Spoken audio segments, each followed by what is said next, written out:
अंतरवालीतल्या बैठकीचे सुप्रिया सुळेंनी पुरावे मागितल्यानंतर भुजबळांनी घुमजाव केल्याचं पाहायला मिळतंय।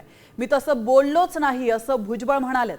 अंतरवालीत आमच्या आमदारांची बैठक झाली नाही ना कधी मीटिंग झाली याचा पुरावा द्या असं आव्हान सुळे यांनी दिलंय आणि त्यानंतर भुजबळांनी घुमजाव केल्याचं पाहायला मिळालंय।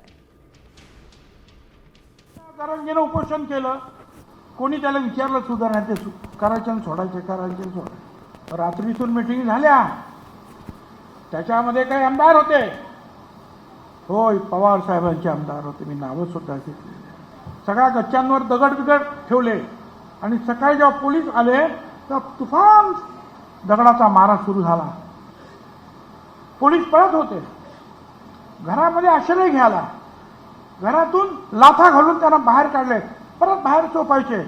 महिला पोलीस होत्या, त्यांना सुद्धा त्रास झाला।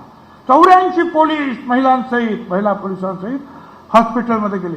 पवार साहेब गेले म्हणून उद्धव ठाकरे गेले आणि हा बाबा मोठा लीडर झाला ताबडतोब। विनम्रपणे आदरणीय माननीय भुजबळ साहेबांना विनंती करते की तुम्ही एक खूप मोठा आरोप हा आदरणीय पवार साहेबांच्या पक्षात जिथे मीही काम करते त्याच्यावर केलेला आहे। माझी हात जोडून भुजबळ साहेबांना विनम्र विनंती आहे की ह्याचा एव्हिडन्स काय, ह्याचा प्रूफ काय, ही मीटिंग कधी झाली, कुठे झाली आणि कोण। तुम्ही सत्तेमध्ये आहात, त्याच्यामुळे आमच्यापेक्षा तुम्हालाही माहिती असेल।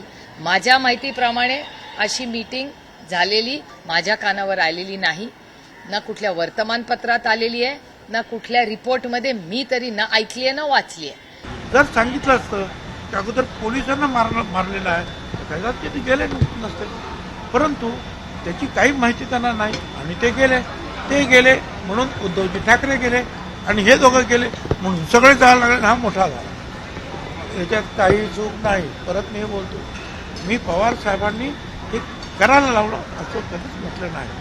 माझ्या भाषणाचे रेकॉर्ड हे रेकॉर्डिंग केलं, मी पाठवू शकतो त्यांना। मी जे बोललो ते आजही तुम्हाला सांगतो, येस ते असंच आहे।